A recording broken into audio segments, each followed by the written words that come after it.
everybody? How's it hanging? How's it happen? You guys know who this is. This is Kevin from the Chord Progression Podcast. The podcast, Rolling Stone Magazine says, initiates profound discussions with rock and metal artists, allowing fans to discover the creative workflow of their favorite musicians and understand the factors that make the band succeed or fall from fame. We are all sponsored by Dark Fusion Systems, the best for your custom computing needs. Get $100 off your entire building code CVPod at darkfusionsystems.com. Link to the podcast below. Let's go to our feature presentation. Brand new signing to InVogue Records. Dead Eyes is coming your way. We have the entire band, the podcast. We talk about the signing with Thriller InVogue. We also dive deep into what bands should really be looking for when it comes to shopping themselves to labels, and why it's important to really figure out what's going to be best for you and find labels that's going to be the one to invest in you. We also talk about the amalgamation of sound these guys work with, their new song, Better Off, and how it has this very interesting piece that I put in there about Primus.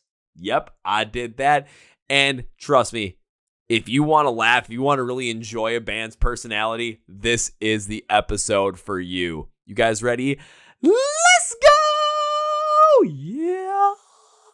Well, ladies and gentlemen, boys and girls, listeners of the Chord Progression Podcast. You guys know I love bringing on bands that are signed with a bunch of different record labels. One of those labels specifically is the Thriller InVogue family. We've had every band that's signed to Thriller on at least once, and there's always the bands on InVogue that we want to bring on too. We brought in the most recent signing previous to this band called Advents, and now they just signed to InVogue, this band right here. So we're going to talk to them and get to know about them. Their sound is more of a rock meets metalcore style, so think Fit for a King, think As I Lay Dying, and think Nickelback all rolled into one, and you're going to have a very good time enjoying this band's sound. They have also released a single called Better Off in conjunction with this signing, so it's good. It's good. You want to listen to it, but get to know about the band with us right now. So please welcome Chris, Eric, Jim, and Zach from Dead Eyes to the podcast. So gentlemen, welcome to the Chord Progression Podcast. What's up, dude? Thanks for having us.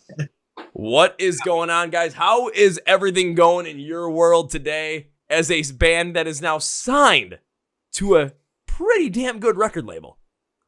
It's good, man. I mean, I said it before. It's the best team in music, and we're stoked. We love everybody over there. We're friends with a ton of the bands over there.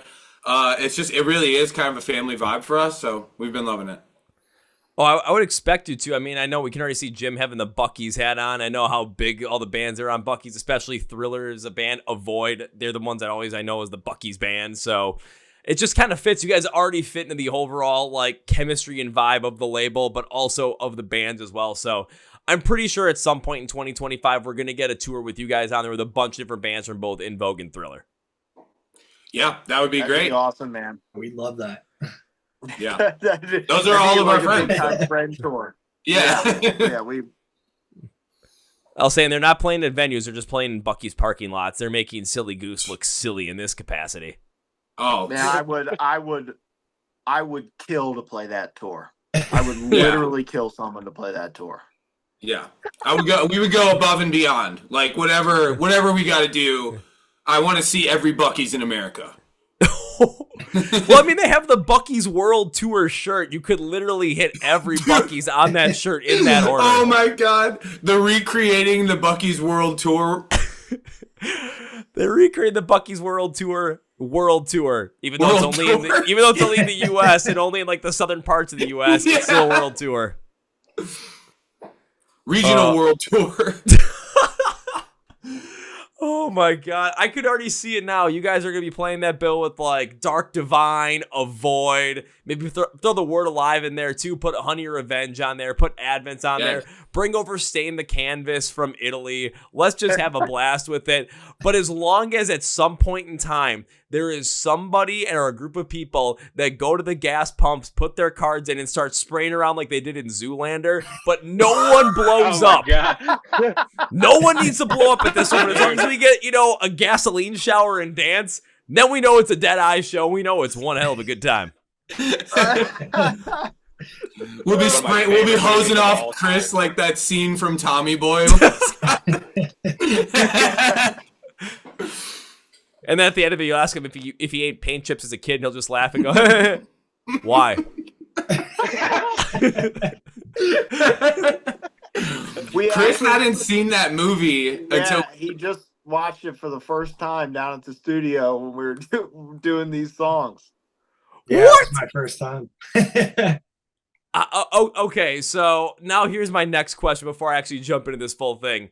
When you guys go to the studios now, are you guys just going to ask somebody who hasn't seen a certain movie and start rattling off movies? And if someone has seen, it's like, okay, we have to watch this one tonight, or we have to watch one the next night, so you can have these insane moments of everyone else is laughing and the person that's watching is like, what the hell is going on? And then all of a sudden, now they're in all the jokes, and it's like watching a movie for the first time once again.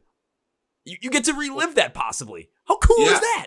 It's pretty funny that it's pretty funny that you mentioned that, because Jim actually had one of those for us while we were down there. That was an absolute ride, is the best way that I could describe it. Craziest movie I've ever seen in my life. It's called The Greasy Strangler. The what? Exactly. Greasy Strangler. Exactly. It is as it sounds. Free on Amazon. Okay. I'll also have to check it out. Then you guys have to check out Killer Clowns from Outer Space, or, of course, a personal favorite of mine, Willy's Wonderland. Oh, dude, I love Willy's Wonderland. My fiance and I, that's like one of our comfort movies, honestly. Every season we watch that, at least every Halloween season. I love Nick Cage. It's such a great thing. It's my favorite Nick Cage of all time, because he's perfectly Nick Cage. Everything is either silent or screaming, and something's always on fire. It's Nick Cage movies to the max. It's that and Con Air for me, are my top two with Nick Cage. Willy's Wonderland and Face Off. It's like, have to take his face. Face Off. I love National Treasure too. Those movies are sick. Long Legs, dude. His, I think, most recent one, Long Legs, was nuts. I still haven't seen it. I still haven't seen it either. You haven't seen that one either. Terrifying. As long as it's a better terrifying movie than the Wicker Man remake was with him, then I think we're fine. But the Wicker Man has way too many memeable moments. Just Nick Cageisms to the max, and you gotta love it. It's Nick Cage. Fully caged out. Uncaged with Nicolas Cage. He needs to do a podcast. That would be the name of it, and it would just be possibly him, just like, of course, it'd just be him talking like normal Nick Cage, just very calm and centered, and then all of a sudden just getting angry and just starting running his mouth. All right, enough about Nick Cage, because we could talk about this for hours, but what I'm curious about is you guys as Dead Eyes. And of course, the big thing that happened to you this year is signing a record deal with InVogue Records. So take me through how this whole entire thing happened. How'd you go from being a band, still grinding away at it, independent, having a blast, to now being a band, having a blast, but signed to a record label that has not only a great amount of potential going forward, but also a great amount of stock and positivity within the music scene today? Yeah. I think it was a really kind of natural progression for us. You know what I mean? Like, I don't know. We've all been at it for like a long time, and it's one of those things where you just sort of grab hold of anything that gets you to the next step. For me, it was songwriting. Jim has toured with some of the biggest bands, teching. Like, we've all tried to, like, you know, get one foot in front of the other and try to make this, you know what I mean? Make this our main thing. And so it was a really natural progression for us, like independent, knocking it out. Last year, we really wanted to put some singles out and just get people excited again, and see if we could find somebody to work with us to work towards a full-length album. And just through the relationships that we've made over the years, through doing what I was just talking about, you know, we had some labels interested, and, you know, the clear choice for us was always InVogue and Thriller, I feel like, you know, despite, you know, it didn't matter who else was there. It was kind of always going to be them. It felt like the right fit for our band. We have had a bunch of friends over there, and so it just seemed like the obvious choice. And we already kind of had built a relationship with them. They had distributed some singles for us, Seasons and Same Old You. So we already started working together a little bit in that respect, and it just seemed like a natural progression into working together on a more official capacity and working towards bigger goals together. I mean, it definitely sounds like it was a natural progression to get there, but the thing that now is a little bit different from what I'm hearing from you guys compared to what I've heard from other bands that have signed with record labels is you guys already worked with them and they helped you distribute a couple of singles before you guys officially signed on. So that might be an interesting thing that other bands could potentially use and work towards as a potential tool to not only get noticed by some record labels that they want to get signed by, but also to build up on those relationships in a positive light. Because, hey, if you have a single that comes out and you want to work with this record label, why not put yourself out there and actually work with them and maybe just distribute it? Because then you get that relationship built. You get to see how that label works. They get to see how you work, and you get to see if this overall idea is going to be mutually beneficial for the both of you, whether it's for the label side, for them to really help, build up themselves and then build up your career as well. And for you guys, is that label going to be one that helps you catapult you to the next level, but also still gives you that creative freedom and that creative outlet to go and not stifle any of that? So it's a really interesting way to go about it. And I'm kind of in for it because you get to test out the market and you get to test out exactly what these record labels are going to potentially be able to do for you without fully signing, as a band to that label. And we've heard many different stories, horror stories about record deals going wrong. Everyone knows the Victory Records stories. Like, we don't have to go into any of that stuff, but it's just kind of cool that you guys went about it in a different way that I haven't heard yet. Yeah, I think it was just a product, really, like I said, of building relationships over a long period of time, and that I think was why. I mean, everybody else could probably speak to it, as well, but building those relationships really put us in a position to be able to sort of test the waters and exactly like you said, you know what I mean? See on both sides, like, does this feel good? Like, does it feel like they like our band? You know what I mean? When we work with them, does it feel like they'll actually give us the attention that we're going to want from a record label? You know what I mean? So, yeah, it made a lot of sense for us. And to be honest, we're not getting any younger. We could have been independent for, however long, but I think we all had a different vision for this, and we wanted to go and make a record that really meant something to all of us get all of the people involved that we want to work with involved. And so it just seemed like an obvious choice for us to partner with somebody who we already knew was going to treat us right, so to speak. You know what I mean?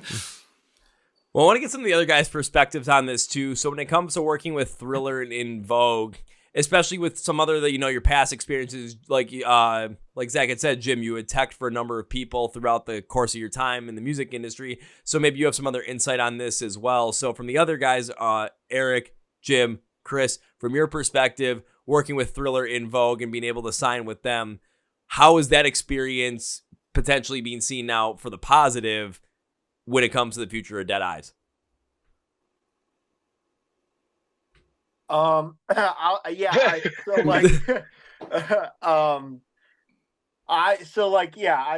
toured for a long time. I've worked as a guitar tech for a lot of bands. I Prevail is who I'm currently with, and Bob from Thriller signed those guys. And so when this came up as an option, I was able to kind of ask around to a bunch of friends who knew Bob and were at Fearless when he was there. And everybody just had great things to say about him.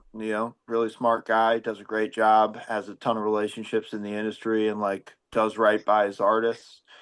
I've kind of for a long time felt like this band, and bear with me on the analogy, but we've been at a top of the line cruise ship that that we're driving, but it's had no navigation system whatsoever. And so we'll get on and be like, all right, we're going to Greece, and we'll get to Greece. But by the time we get there, it'll be we sailed through 40 storms. We're missing, there's holes in the boat. And by the time we get there, before we can go anywhere else, we're just so exhausted and like have to kind of lick our wounds. I think we got to a point where we were like, man, it'd be really great if like we had a navigation system and a rudder for this thing, and already we've been, like working with them officially for a couple months now, and just like already the knowledge they have, like their ability to kind of see strategy and plan into the future and like kind of steer us in the right direction has been really cool. And yeah, I'm so stoked. They have done an awesome job with us so far, I think. And it also helps with like knowing that this team has like they've been doing it successfully for quite some time now. Like you can go through the roster and it basically speaks for itself. So like when you have somebody who has that kind of stature, kind of just give you a quick reality check, like, hey man, don't worry so much about this. You know what I mean? Because kind of like what Jim was saying, like to change the analogy a little bit, it's like running around, it's like a chicken running around with its head cut off, and that's how it felt a lot of the time. It was just kind of like, we know what we want to do and we've seen other bands do it, but being able to execute it ourselves was always a very, I don't want to say complicated, but it always just seemed like there was like one or two extra things that we just didn't think of, or kind of like, or we maybe made somewhat of a wrong decision on. But it's like we're only doing it as best as we know how. So like to hear somebody who can kind of just be like, you know what, just do it this way because this is how it's going to work, and to just kind of have it explained to you like you're 5 is so beneficial sometimes, because you are constantly just like, am I doing the right thing when you don't have that person behind you? But now that you have that person behind you, they're kind of just like, they're pushing you in that right direction. They're not letting you get sunk into your head. And everybody on the team so far has been like incredibly helpful, supportive. They're all excited, which is like, I feel like making us even that much more excited. You know what I mean? And it's just like, it's been a lot of smiles around lately, and I feel like they've had a huge part in that. And I'm stoked and we haven't even released the song yet. You know what I mean? Like it comes out in just a little bit of time at this point. So as stoked as we've all been just the past few months to finally be able to like start getting the stuff out and start really like working with them full on, is just, I'm over the moon already. I think especially, Jim, you being able to talk to the guys from I Prevail and actually get their take on signing with Fearless when Bob Becker was still there ends up giving you guys a much bigger insight into, okay, when they sign with label, like what they saw, especially for the size that they have gotten to, what have they seen? What have they experienced? How is this going to be able to help us out? And you guys get to take that advice and really understand it. The other thing I like about it too, especially signing with Fearless or with Thriller InVogue, is you have the experience of someone like Bob Becker who started Fearless, had all that going, and then started Thriller InVogue as well. So now you have the focus in there. But you also have it as a younger label because their first band they ever signed was Avoid back in early 2021. And you have the youth and the energy to go after some of these other things while still having that experience and knowledge of how the industry works. So you have that perfect mix of both experience but newer energy and hunger from the team to continue to go out and do this stuff. So even though, this is almost the 4th year of their existence, you're still in that early life cycle of this label's existence. So that hunger and that passion is still there. So they have the want to go out and do that stuff. And you have so many other bands out there that have been around for quite a while. Like Rain City Drive's been around for a while. The Word Alive has been around for a while. And you can take what they have done and be able to better understand, but also get that insight into, we know what we're doing. We have that ship without the rudder, without the power and everything, and we're just floating along, but we'll get there somewhere. But having that knowledge of the 1 or 2 pieces that maybe you knew about or maybe that you didn't know about but didn't know how to execute on, you can have that in there now with this label and go forward with it. It's all about finding a label that's going to maximize out on what your ability is and help you get to that point as well. Because there's probably a lot of labels out there that are just in it for the money. I mean, again, we saw the Victory Records saga, but the labels that actually want to see you grow and put the time and effort into helping you grow in places like this, those are the ones that end up succeeding in the long run. And this is the same thing for corporate America too. When you invest in people, the returns are even better, not only for you, but also for the people that are involved as well. So if they're investing in you, you're going to end up being in a much better position. And that definitely seems like it's happening right now, even just from the get-go. Yeah. I mean, it's just also you have another person who like doesn't want it to fail and has valid opinions of what you should or shouldn't be doing, or, you know, if this song is the single or this song is the single, like they care too that it wins. And it's not just the four of us being like, well, I think this one's better. Well, I think this one's better. It's like, no, they're in unison all saying this. So it's probably this, you know, just having that outside. Kevin, opinion.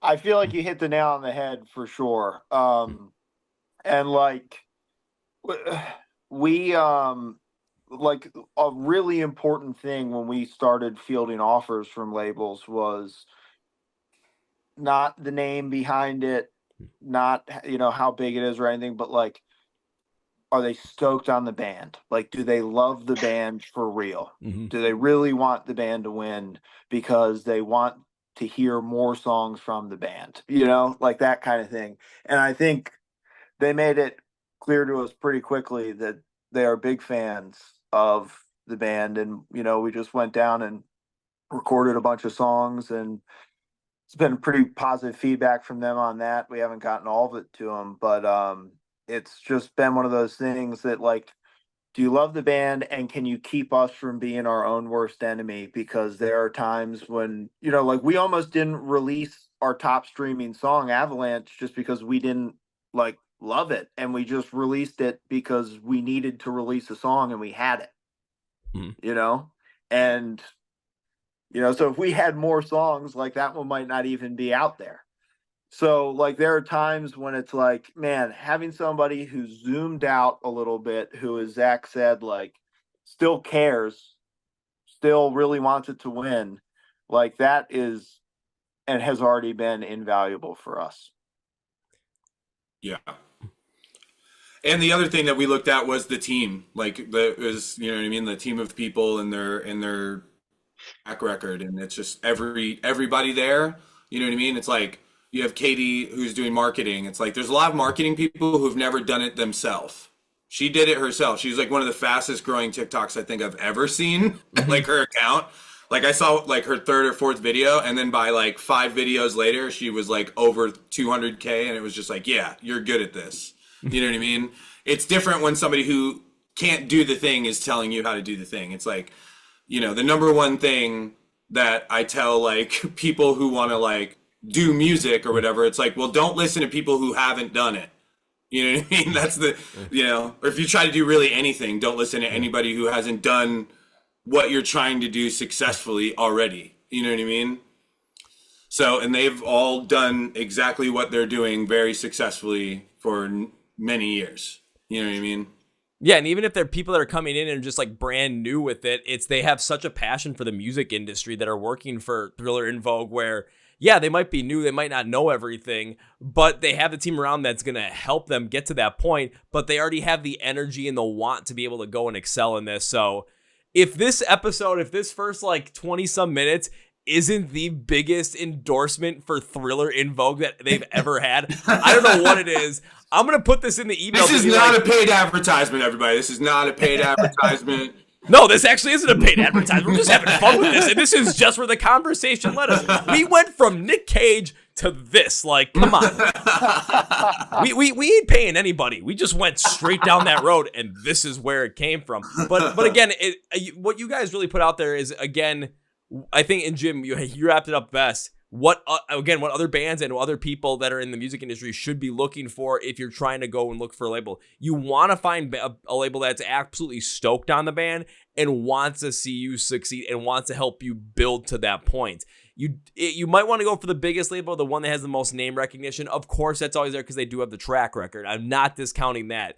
But if that's not what's going to be best for your band at that time, it might not be the way to go about it, because I know a bunch of different labels. I've got contacts a bunch of different labels now.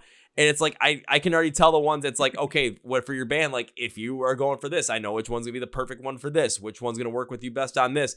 I've already kind of figured that out even for myself. But at some point, there's always some piece of these labels where there's going to be something that's going to absolutely hit for your band, but you got to find out what that is for you, and you got to find a label that's going to help you maximize out on that at this time. It could be a big label. It could be a medium-sized label. It could be a developmental label. It could be anything. But knowing that and being able to figure out where you need to go with your music in order to get to that next step of where you want to be and what you need to learn, you got to go out there and look at it. But having the idea of what you want is going to be a very important thing to finding the right team to work with. Yeah. 1,000%. Go ahead. Oh, no, I just said, so it's great. Yeah, we love it. Yeah, we love it. But now instead of talking about the label and all the great things about it, let's talk about the music with Dead Eyes, because I saw the press release and it was like rock meets metalcore. So I thought Fit for a King meets I As I Lay Dying with a good amount of Nickelback in there. So when it comes to creating this whole entire sound, let the fans in on this, guys. Where does this all come from an influence standpoint, and how do you just make this sound your own? Oh. That's a loaded question. I'll let you know when we figure it out. We get in the Coliseum and we duke it out until a song is done, and that's what it is, you know. Yeah. I mean, I know specifically for this song, "Better Off," it was part of a group of demos that Zach had done. And I heard the chorus for the first time, and I was just like, yo, that's sick. And he was like, really? Yeah. And I was like, what do you mean? Like, it's awesome, dude. It's sick. So he had that and the breakdown part, like, already totally done. And so we took it down to our producer, Kyle, and we actually worked a little bit with Dusty from Between the Buried and Me. He came in and help put some stuff together. And, you know, the verse riff is a riff that Eric and I had cooked up at some point, like in the studio, but it's like kind of a shape that we both like, we're kind of similar players on guitar. And so it's kind of like a shape we both use. So like things just kind of come from everywhere. Yeah. Yeah. That one.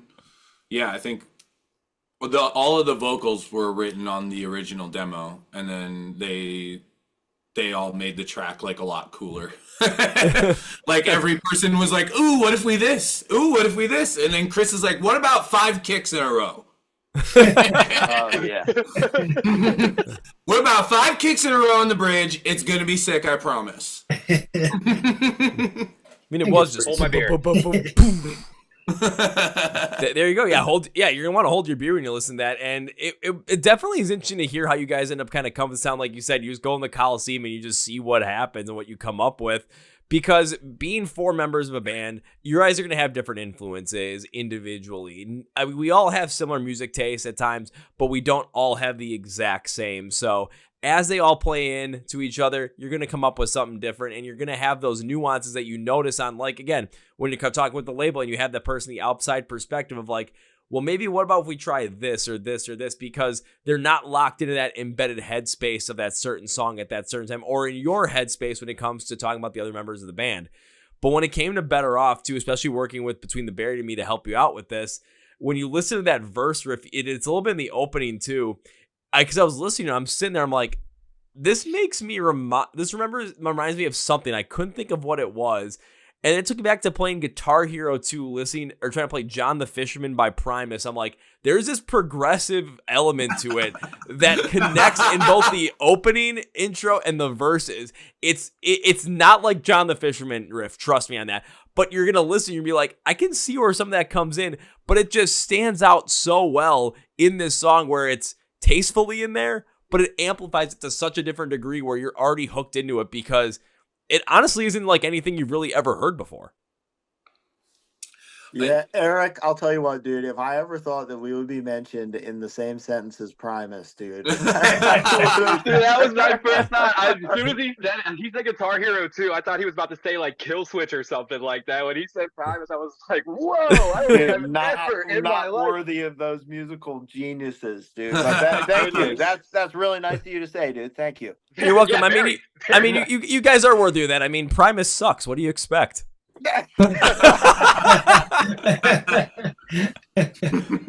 Touche. Touche.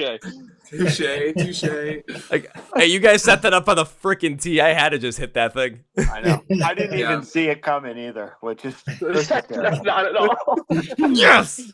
But it's funny because you say like it's like metalcore Nickelback, and this song was kind of one of those things where it was like I saw somebody else like had a big song that was like an up the middle metalcore song, and we'd never like really done a lot of that. Like we always try to disguise a bunch of rock stuff in there and like Nickelback-ness, you know what I mean? Like while still having that edge. And yeah, it was like sort of railing against like, well, that's where we all came from. We could do metalcore. So yeah, on a lot of other songs, there's comments of people being like, there's a huge buildup, but no breakdown, because we usually do like a real bridge that has like singing or like a middle eight or something like that. But we rarely, if ever, do like an actual breakdown. And so this one, we just went all the fuck in on. Oh, can I say fuck? Oh, fuck yeah. Okay. Hell yeah. We went all the fuck in on just absolute metal fuck shit. It's amazing. Like, which we really never do, but you know, you gotta have fun once in a while too. Yeah, if you're not having fun with it, then what's the point? If you're gonna be all super serious at this point in time, then it's like, come on. If you want to be that super, if you're gonna be super serious, go get a middle management job at a company that just loves to, micromanage their employees. That's what you can do for that. But this is music. This is art. Let's have some fun with it, baby. Yeah. 100%. And, I don't remember who said it, but they were like, I'm sick of hearing how fucking sad everybody is all the time. You know what I mean? Honestly, yeah, and it kind of took a little bit of a turnaround where bands are they're still talking about a lot of serious stuff and a lot more of that heavier topics. And I even think about it too, it definitely had its progression, but I think the peak of it really hit, especially in the metalcore side of things. Think like 2018 when, Beartooth had Disease out there and there was serious in that, but the peak of that would have been Architects with Holy Hell. Don't get me wrong, that record is absolutely fantastic, but its subject matter is so deep and so serious that it doesn't really show a lot of like the fun side of it. And now we're starting to see a lot more fun come out of it. Even in 2018, we started seeing it peak up with Ice Nine Kills and the Silver Scream. Now you see more Ice Nine Kills out there, even with all the horror stuff they're doing. Avoid is a perfect example of a band that's having fun and not caring. Seeing a band Pale Dusk is like, I always think of them as like Japanese style Avoid, just how ridiculous they are. Or, of course, the ones that blew up big with just having fun with all their music, Electric Callboy. Like, yeah, you go to see it because it's fun and it doesn't take itself seriously. There's place for it, but you want to find that, I'm not going to say balance, but you want to find that diversification of when's it right to be serious, when's it right to be, just having fun with it. Because it's your music and it's an expression of you guys. And if you're going through something serious, you want to write serious music, again, Architects, Holy Hell, sure. It absolutely fits because it fits the emotion. But if you guys are enjoying life and having a blast with it and you want to write something fun and you come up with something like what Electric Callboy does in that kind of a capacity, absolutely. It's your art. Have fun with it. Do what you want. It's your expression. And we're here because we like your sound and what you guys make, not because you have to fit in this certain little box and we only want you in here. Yeah. It's really easy too to like get like down on it and get real like serious about it and take it seriously because you like attach so much of your identity to the band, like to being in a band and the band that you're in and the music that you put out. And so it's easy to like smother it. But we've been actively practicing getting a little fuck it and like having a little fun. And so it gets uncomfortable because you're like, I'm out of my comfort zone. I feel like we should be really seriously thinking about if this is good for the song and throwing that away and saying, let's have some fun. We have a number of parts on a lot of the new stuff that's just like, yeah, that's just fun. It's not like good songwriting. It's not like what everybody else is doing, but it is fun. It doesn't have to be good song. It doesn't have to follow music theory because theory is only going to get you to the door. I've had a podcast on this. I can't remember who I recently talked about this. I might have been I can't remember who it was, but it was like theory can only get you to the door, but you got to kick down that door with something else, and that's where you have the fun. That's where you create these different things. You think Electric Callboy followed music theory with some of the crap they put out there, and it just absolutely hit. Come on, you think Baby Metal follows music theory all the time? I mean, some of the stuff they put out there, Hana BA from Japan, absolutely ridiculous stuff, but it's just always fun to listen to and enjoy. Beyond that, though, again, taking a look at what you guys did on this brand new song with Better Off. Again, having fun with it and trying some different. Again, I compared you guys with a riff to Primus. Like, where does that come into play? Awesome.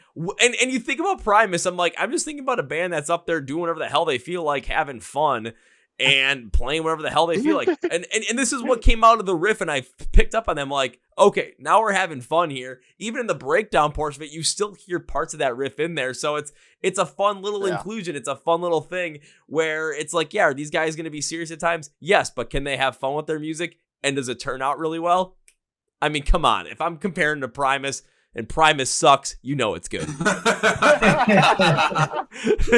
negatives, baby. That's how they work. That's always how they work. Hey, when you're talking about Primus, that's how it works, man. Kevin, yeah, I've heard you mention a few Japanese bands. Are you pretty familiar with Japanese rock music?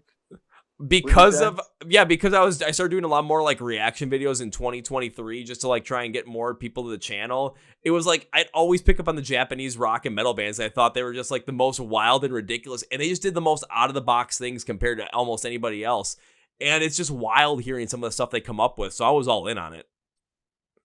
Dude, you gotta, if you haven't listened to the band Cult, it's like CVLTE.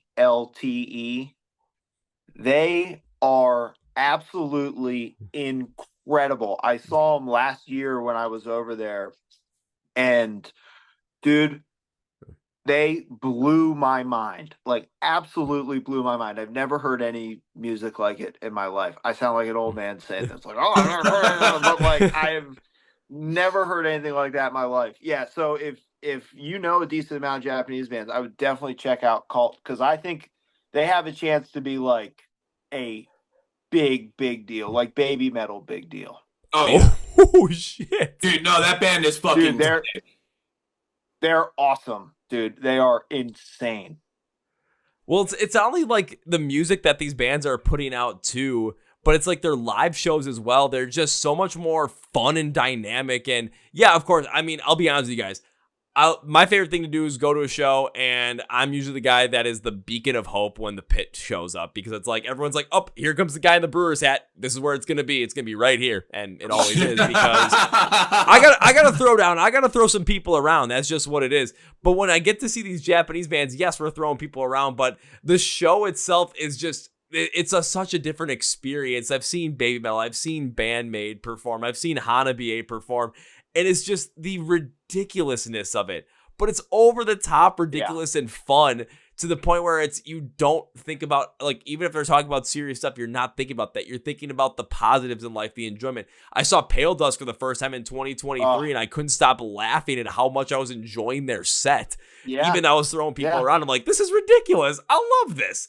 So it comes to show that, you know, especially in music, and especially more in like American metal and American metalcore and anything around there, there's a lot more focus on the serious still. And yes, it is good to talk about some of those serious things and bring them to light, especially when we're talking about mental health issues, if we're talking about some other serious issues in society, or if we're talking about, you know, your personal struggles, whatever it might be. But we also want to have some fun with it too at times. We can't be all serious. And if we kind of mix that together, we figure out a way to do that, and you guys figure out a way to do it as a band when you want to do it, you guys are going to be golden to the point where, yeah, you're on InVogue right now, but next time I talk to you next year, it's going to be not because you're on InVogue, it's because you guys got moved up to Thriller. We can only hope. Hey, I've seen it before. I've seen called up to the bigs, man. We're just waiting for our shot. Hey guys, trust me. I've seen it already happen before. I saw it happen with If Not For Me. I've had that band on 3 times, and every time I had them on, they were on a different record label. So it's just like, I keep going up the progression with them. That's kind of like what it's going to be with InVogue bands right now. It's like, let's just keep going on the progression. We're InVogue. Now let's go to Thriller. But they're going to be on Thriller. So let's just make it all happen. Everyone's going to be happy, and everyone's going to be going and playing Bucky's again. Everybody's going to play bocce together. I love it. Yeah, no, that's amazing. Yeah, it's been a good time. It's been a good time, but also I know you guys said you're working on other new music as well, and you guys have been recording other songs. So give me a little bit of a teaser here. Give the fans a little bit of a teaser. What can we expect on some of the new music you guys are working on? Because you can expect it to not sound like anything we've done, but still have like true. Elements. It sounds like what we've done. It sounds like what we've done. But there's a lot of like exploring. There's a lot more exploring and having fun, like we were talking about, like letting go of like, oh, we should do this thing, and just Stepping out of our comfort zone. Yeah. And I think especially being on a label now too, it's like, I know they have certain expectations for what you guys can do, but also it's, you have, like we were talking about earlier, you have that outside perspective directly with you that can see these songs and see the ideas in a different light, and they want to see the band succeed, so that when you're trying out these new ideas, these fun ideas, experimenting with your sound, experiment with what you want to do, you have that other person in the room that's like, you know what, that absolutely hits, or like, you know, maybe that's not the way we want to go about it on this time. Let's try. What if you guys try this? Of course, it's not the label directing traffic or telling you what your sound has to sound like, but it's just having somebody else there that can see it from a different perspective and not the absolute like laser focused in perspective that you guys have when you're working on these songs. Yeah. That way, if we go a little off the beaten path, they can tell us if we've gone too far off the beaten path, you know? Yeah, like if you guys actually try and, you know, do a, what was I going to say? If you guys try and do a cover of Friends in Low Places in your style, it's like, okay, maybe that's a little bit too far off the beaten path. But you guys like, maybe not though, because... I was going to say, we did one. So, no, we did. Well, I hope it's not too weird. Yeah. Well, shoot. Well, funny I mentioned that, because next time I bring you guys on at some point next year, I'm going to be expecting us to be talking about how your cover of Friends in Low Places went viral. That'd be amazing. No, yeah, we did a lot of exploring, and we, you know, we worked with a lot of people that we've wanted to for a long time. A lot of great writers, a lot of great other producers and stuff. I mean, yeah, it was a blast. And we love Kyle. We was like, the band and Kyle in a room is just chaos in a good way. Yeah, Kyle Odell. I mean, he's like, when it comes to like the studio and stuff, he's just so invaluable for us. He's so incredibly talented, and he knows how to get the best out of all of us too. Like, I know we tracked bass for like the first time, and Eric just rushed it, you know, like we did drums. Chris did 18 songs in 2 days. Yeah, dude. And Chris, I was gonna say, Chris, how many of those songs did you know before that? Like, did you know? Yeah, it was tough. It was, a lot of them came in like the week of, so I think probably about like 12 of them I just was kind of working on that week. And then there was a handful of them I at least listened to like once or twice, but I hadn't really like sat down and played it all. So it was kind of winging it on at least half of them. But I think they still came out sick. Like it felt good. And I was a little nervous going into it, but it was, once we got going, it was smooth sailing. So I should take that clip, and right after you said I just winged it, put in the "fuck it, we'll do it live" clip. And just... yes. But hey, sometimes just winging it and sometimes going about it, that's where you get these just insane bouts of creativity and these sane ideas that, hey, I'm just gonna try this and see what happens. And then you cultivate something that ends up being your best song up to that point. You never know what might happen. But again, when you have the freedom to be able to try something out like that, or just try it and see what happens, and then crush 18 songs in 2 days, my God, man. He is not Chris. I was pretty sore. And then he's not Chris, but he's right after that, Zach and Chris got to get in the van to drive. How many hours was it to get home, and then straight to New York right after that? Like 11 or 12 hours. Yeah, it was a busy stretch of days there. Yeah. We did, the music video the next day in New York City. We're in Nashville for like about a month, and then Eric and I, because once guitar and bass were done, we were pretty much just like, peace out, dude. We're home. So, like, Good luck, suckers. So we rolled home, but then when Zach and Chris finished up a couple days later, they had to get to New York like the next day to shoot the Better Off music video. So like we went, and then Zach, right after the Better Off music video, flew back to Nashville to finish tracking the last few songs. It was a hectic 40-something days. I don't know. It was like a stretch of 40-something days where all of us were just like. I don't think we spoke to each other for about a week after we all got home. No. Like, I don't think anybody reached out to anybody. We were all just like, free. Just like give him his time. Everybody's tired. And then when the week actually happened and someone finally reached out to someone, it was like Jim reaching out to Zach, being like, "You up?" ? Jim's asking for that late night link. No, it's me asking. It's me asking for the chorus so I can write a solo. Fucking send me a video of that chorus so I can play it in the solo. Send me that chorus, bud. We need it. I need it now, and it's just like I need it. It's just Zach. Yeah, Zach looked at his phone. I full thought this was a disclosure on booty that. call, not a link request. Man, now I'm disappointed. What did you say, Jim? Full disclosure on that. It took me a couple days to actually start working on the solo. I just listened to that beautiful chorus melody, dude. It was great. There's a couple good choruses. I know that. Yeah. Hey, So good. it's an exciting time. We're getting mixes back right now and just kind of like sorting through everything, and we're super stoked. Well, let's talk about this then. What we guys got coming up for 2025? Let's get a little teaser on what to expect next from the band, because now you guys are signed to InVogue, a huge thing to really close out 2024. But what's next? What can we expect in 2025? If you can't say stuff Can't specific, talk about I get it. Just sprinkle a little Can't teaser in talk there. about it. No, I'm kidding. Well, we definitely are not done with 2024 yet. Oh shit! Okay. Yeah. Yes. So I mean, I can say that. I know.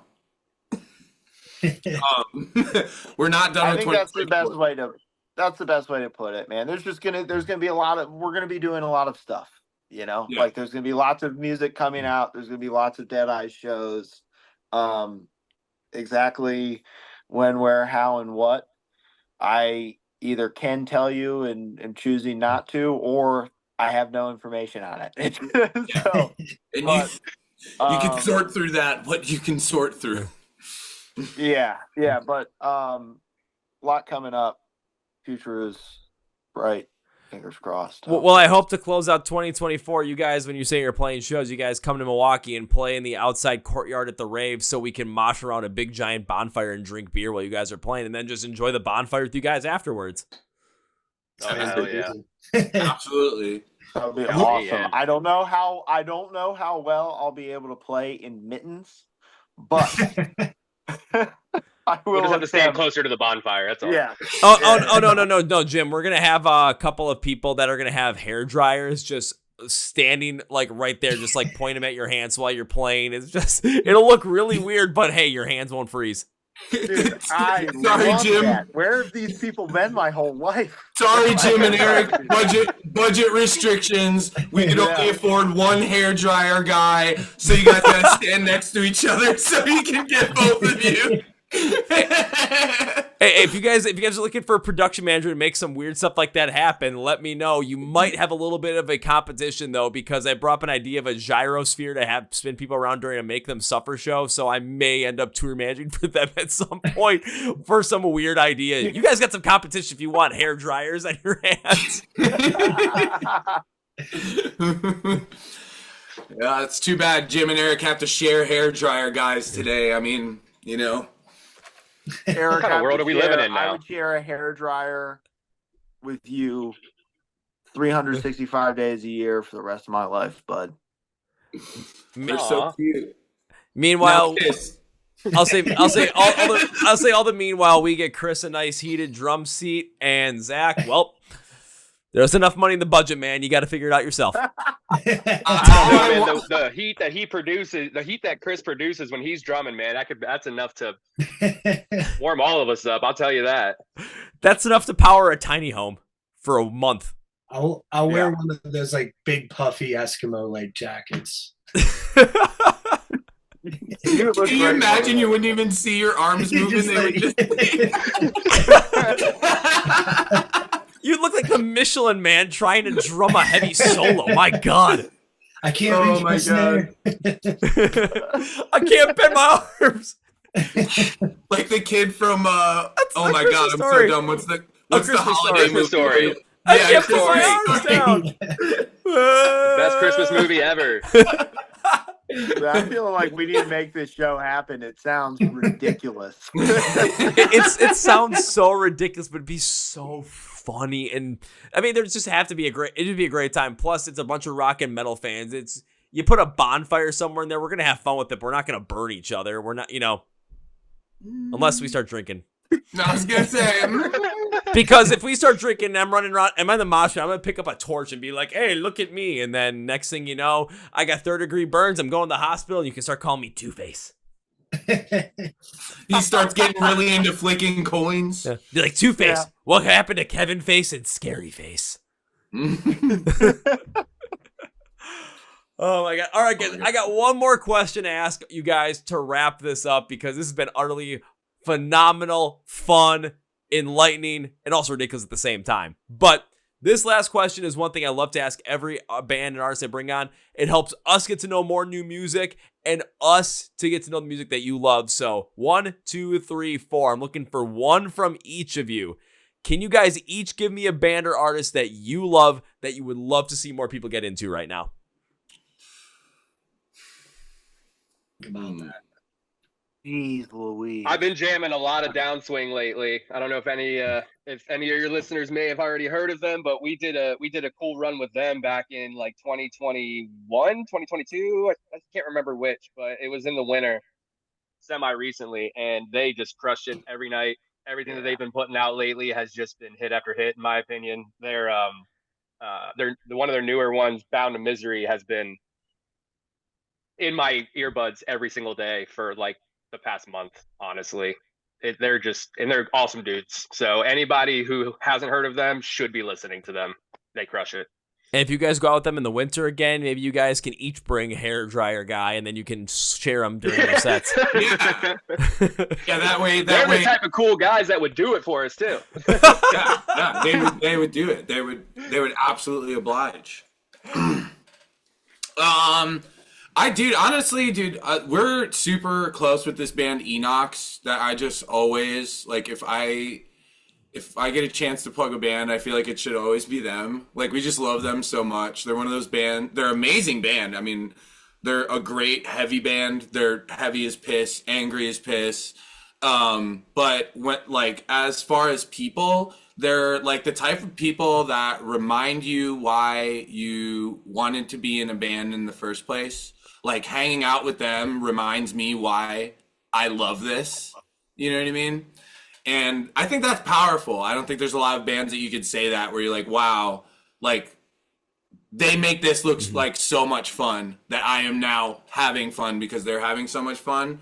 And they're just a fantastic band. I mean, Michael is an unreal fucking screamer, like, absolutely top of the line, stands right there next to Will Ramos and all of those guys, you know what I mean? Literally stands next to Will Ramos because he did a guest spot at a Lorna show. Oh, yeah, that's right. Yeah, they're amazing. I love that band, and they're the sweetest dudes, and they've been independent forever, and they kick ass. I got to actually interview them last year, and it was one hell of a time. There was a story about them working with Ricky Armelino on a song, and I forgot which guy it was, but he left the studio to go on a Tinder date, and then they changed up like the riff or something while he was on the Tinder date and came back and the song was even better. I feel like it was J-Cap. It had to be J-Cap. I don't know. I gotta find the episode. I can send you the clip of it because it is absolutely ridiculous. All right, looking for two more. I got Jim and Chris still up. So what do you guys got for me? I would say I'll second Eric's Downswing. I've been listening to them a lot lately, but other than them, probably the other band I've been listening to the most is Jesus Piece. They're like a hardcore band, from Philly. I've been listening to them a lot lately. They're sick. I don't know them, never seen them live, but like a friend of a friend told me about them, and yeah, I can't stop listening to them. So that's another damn good pick. All right, Jim, got you left. Well, in the true theme of this podcast today, I'm going to break the rules and give you two. I think we had some friends, American Dream Machine, who are just awesome, man. I love the songs that they do, and I love Sean, their vocalist. They're just a bunch of great dudes. I love that band. But a band that I've also been listening to a lot is a band called Incendiary, a hardcore band from New York. They've been around for a while. They are just like mind-blowing to me. So that's it. Let's have some good picks. I'm gonna have to add Incendiary and Jesus Piece into my workout playlist because I just have a workout playlist. It's just like all it consists is Knocked Loose, Alpha Wolf, Throne, Kubla Khan. So there's anything to make you go nuts. So I gotta throw Jesus Piece. I gotta throw Incendiary there. I gotta throw some Fox Lake in there now. Like, come on, we gotta have some fun. Yeah, dude. Throne and Fox Lake have been like my work playlists while I'm at work for like the past few weeks. They're so great. I love both of them so much. We just get angry while we're working. Oh, dude, I do all the time. I'll be walking around with my drill in my hand, just sitting there, like nodding my head and stuff, and people are just driving by me, looking at me weird. It's just like you don't get it. You don't get it. Eric just looks angry all the time at work. He's just listening to filthy breakdowns the whole time. Like, oh, dude, I'm generally not. Like, I'm very quiet, very like just do my own thing. But then as soon as I throw on some either Fox Lake or Throne, especially recently, it's just kind of like, just get out of my way. Dude, it's just they're so dope. Eric is one of like the most intimidating people to meet for the first time. Dude, the first time I met you, I was like, damn, man, like this guy doesn't fuck around. Like, he's like a pretty scary looking, intimidating dude. And then I met him. He was like, "Oh, what's up, dude?" And I was like, not what I was expecting. One of the things I'm best at is fucking around. The things he's not drinking an iced coffee, wearing a hockey shirt, man. The things he's best about is fucking around. The thing that he might be worst at is finding out. I'm definitely the worst at that. I will tell you that right now. I'm always the last. I tell you that. I had the opposite experience of Eric. Like literally, when I moved here to join the band, Eric was the first person I met, and as soon as I met him, I was like, "Oh, that's the dude.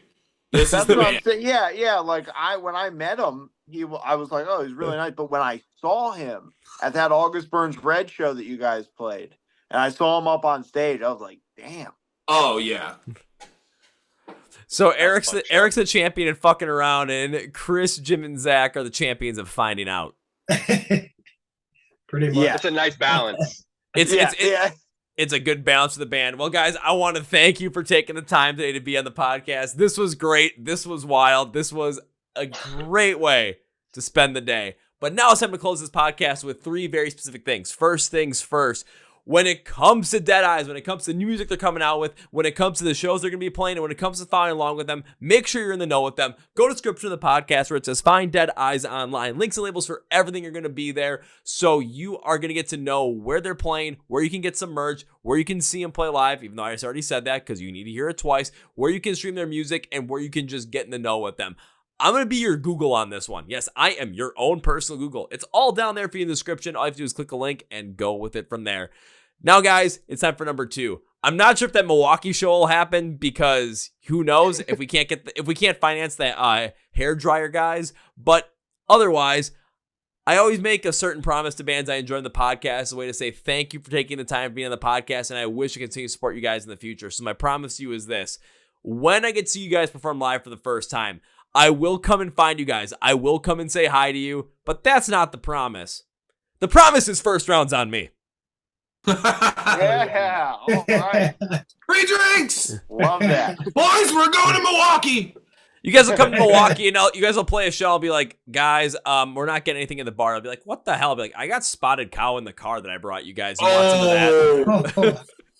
Oh, the Spotted Cow. You could lure me to my death with that, Kevin. I get all the way in your trunk. I'll just have the case on a skateboard and like a fishing reel. I'll just be like winding up like, come on, just a little closer. That would work. That would work, dude. Spotted Cow, best beer. Hey, I'll say it won't be the first time I have had delivered a case of Spotted Cow to a band, or the second time. Or the third.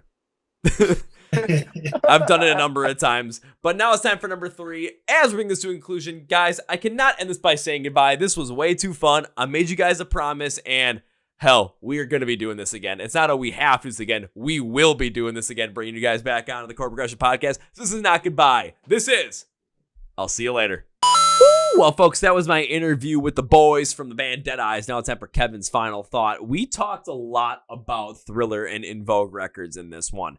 Now, of course, yes, I had help through Thriller and InVogue setting this one up. I love working with those people because they have some of the best bands out there, and you got to see it really show here. And when bands find a label that absolutely wants to invest in them, and when you find labels that want to invest in their people, again, that's where a lot of the success comes in, and that's something that not only have I seen in the music industry, but when it comes to professional setting, corporate America, anything you do, if you're in a position of leadership, when you invest in people, you end up getting great returns on it.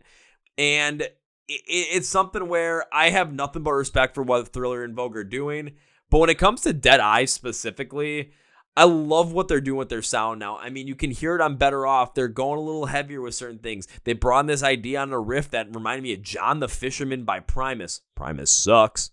Yeah, you know I'm saying that. Yeah, you do. And they're even talking about how they're trying new things with their new music as well and just going it because they have the freedom to do it. They have the support to do it. And it's a beautiful thing. This is what happens when you get behind a band and you let them just thrive and grow. You get great moments, you get great opportunities, and you just get greatness in music. And who doesn't want more great music? I mean, I always want it. I always want to hear more great music, and Dead Eyes is going to be the one bringing it. So be sure to follow along with Dead Eyes. Go to the podcast below. Links, labels are there for everything for them. So be sure to go stream their music. Go check them out live, especially they come to Milwaukee. We have to do a hand dryer show with them, or hair dryer show. We'll make that happen. Also, be sure to follow them on social media. Go to the description of the podcast. Follow us on social media, Facebook, Twitter, and Instagram. Hit the subscribe button right down here. Hit the like button right here. If you're on Spotify or podcast, hit the follow button. Hit the like button as well. Help push these episodes to be better in the algorithm and get more people to know about great rock and metal music and the Chord Progression Podcast. Thank you, gentlemen, once again for being on the podcast. Had a great time. Zach, Jim, Eric, and Chris. On that note, that's going to be everybody. Thank you for watching, listening to the Chord Progression Podcast. My name is Kevin, and you guys know how I end every single one. That was big, healthy, and hearty. See ya!